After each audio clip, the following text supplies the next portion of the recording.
O Evangelho de João, no capítulo 16, a gente encontra algumas verdades sobre o Espírito Santo que são importantíssimas para a nossa compreensão do trabalho dele em nós.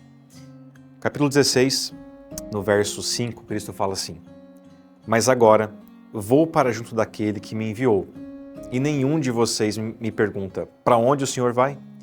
Pelo contrário, porque eu lhes disse essas coisas, a tristeza encheu o coração de vocês. Mas eu lhes digo a verdade. É melhor para vocês que eu vá. É melhor que eu vá. Porque se eu não for, o Consolador não virá para vocês. Mas se eu for, eu enviarei a vocês." Aqui existe uma verdade muito importante sobre a pessoa do Espírito Santo. Alguns acham que quando a gente volta para trás e se a gente pudesse participar da história de Jesus, a gente teria um pouco mais de vantagem em relação aos primeiros discípulos, ou a vantagem que eles tiveram, né? Teríamos então a oportunidade de ver os fatos e conhecer o que eles conheceram, de ver a vida como eles viveram. Agora, é também verdade que o Espírito Santo ele foi enviado para provocar em nós a grande mudança e o grande ministério de Cristo.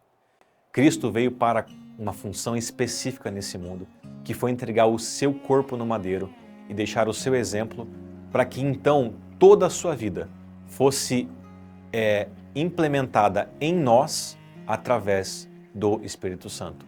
Todo o poder e autoridade foi dado para Cristo e toda a autoridade e poder foi dado também para o Espírito Santo ministrar ou organizar todas as coisas boas na vida dos seus discípulos. Ou seja, por muito tempo, os discípulos não entenderam, enquanto estavam com Cristo, o que ele queria dizer. Mas depois que Cristo foi levado ao céu e veio o Pentecostes, veio o fluir do Espírito Santo no coração do ser humano, então tudo se tornou mais claro e compreensível à luz daquele que veio tornar realidade aquilo que era o ensino. Então, veja só, aqui existe uma coisa importante. Talvez nós somos os grandes privilegiados quando o assunto é a caminhada com Deus, não talvez aqueles que viram acontecer as coisas. Porque nós temos não somente a história a nosso favor, mas também temos a coisa mais importante, que é o dom do Espírito Santo para nos ensinar a viver todas as coisas. E aí que nós podemos fazer algo para abençoar a nossa caminhada. A dependência do ouvir a sua voz é o que mais importa para nós. Tudo que nós aprendemos precisa ser submetido a um Deus que vai ajudar a gente a viver. Eu tenho um professor que sempre dizia assim para mim, mudança não é o que Deus te pede, mudança é o que Deus te dá.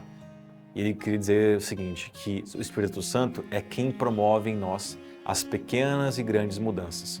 Tudo que ele precisa é de um terreno fértil, um coração fértil, de humildade, de submissão e de vontade de deixar Ele fazer em você as grandes e as pequenas mudanças.